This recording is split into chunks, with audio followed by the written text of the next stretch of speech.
All right. Everybody's ready to go home, right? Yeah, me too. Thanks for the gracious introduction. I do want to thank all the faculty that are here, our board of trustees. It means a lot that you guys are here to see us, taking this big step in our career. And I also want to thank Dr. Cooper. He let me know beforehand that there's a free drink for everybody. You just got to see him afterwards. He's going to have tokens. You're looking kind of weird. Maybe it's McGinnis. Somebody's got tokens, so make sure you get those, okay?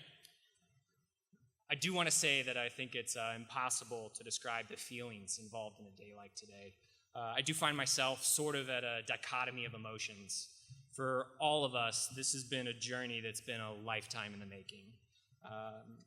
Really, on one hand, you've got a bunch of students on the stage that did this on their own power. There's no substitute for the work that they did. They had to do it, and it's been a long time in the making. But on the other hand, I recognize that I'm standing in a theater that's filled with family and friends, mentors and coaches, teachers and elders, and everything in between. I hope that those that sit here today take immense pride in the accomplishments of the graduates that are on this stage, for one does not tackle this monumental of an undertaking alone. In my opinion, it takes a truly miraculous group of people to support and facilitate this journey. Everyone in this room and those that couldn't be here today are part of that family. We as graduates owe so much to so many people who have kept us adrift, and we thank you. Now, the only way that I find that I can properly shed some light onto the education of a medical doctor is to share a few tidbits that I've picked up along the way. One might call these my lessons learned. Number one, there's a statistically significant drop in a medical student's ability to carry normal and appropriate conversation as they go through their training. Number two, I highly recommend that you get a hobby to remain a fulfilled person. My personal favorites are going to the bathroom, sleeping, and eating. Number three, when I learned about the concepts of drug efficiency and drug potency, I became dubious as to whether my mother needed to use half the tube of polysporin every time I got a cut. Number four, when I came to medical school, I was used to hitting home runs. Now I'm just trying to bunt and hopefully get on base. Number five, stressor-related disorders, antisocial disorder, generalized anxiety disorder. This is not a lesson, this is just the second year of medical school. Number six, babies, such as the ones that many of you have raised here, are not known for their higher executive function. Ironically enough, neither are medical students. Number seven, it's impossible to quantify knowledge. But my notes from first year weighed 37.2 pounds, so... Number eight, the comprehensive exams will continue until morale improves. And number nine, on that note, medical school, the most fun you never want to have again. Number 10, studies show that we retain only about 20% of what we're taught in medical school. So, I'm waiting on that check that gives me back 80% of what I paid to go here. You've got my address, I know.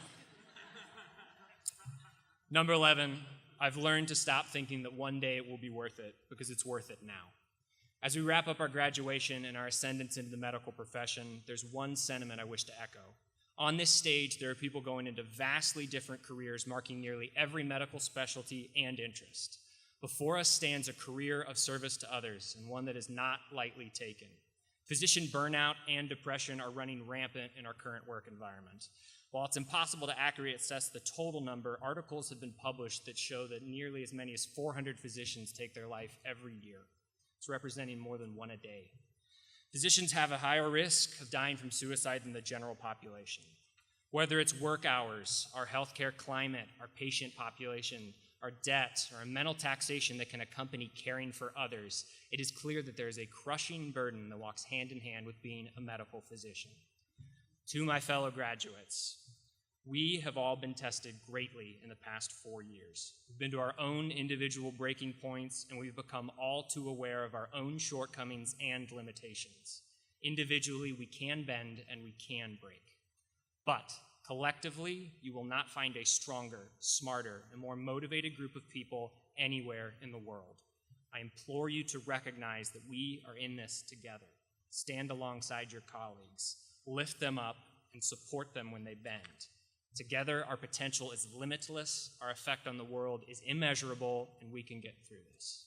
And with all that said, there's one promise that I would like to vocalize on behalf of the University of Toledo College of Medicine and Life Sciences class of 2017. We will be there. Prenatal care, high-risk pregnancies, developmental disorders, walking alongside children as they grow, we will be there. Pre-op, intra-op, post-op, we will be there. Ambulatory care, hospital stays, long-term rehab, we will be there. Neurological emergencies, cardiovascular collapse, penetrating trauma, chronic skin conditions, decreasing in vision and hearing, broken bones, and destroyed vasculature, we will be there. Across the nation and around the globe, we will be there. From the beginning of life to its final steps and everything in between, at the earliest hour into the darkest night, we will be there. We represent the future of healthcare, and it is our mission to walk through every moment of life that any are in need of healthcare. There is no racial, there is no socioeconomic group, there is no sexual minority we can't reach. There is no way to quantify our impact on the human condition. Ladies and gentlemen, we are the University of Toledo College of Medicine class of 2017. We will not falter, and we are ready to compassionately care for the world. Thank you. Wow. Now you know why we love these kids.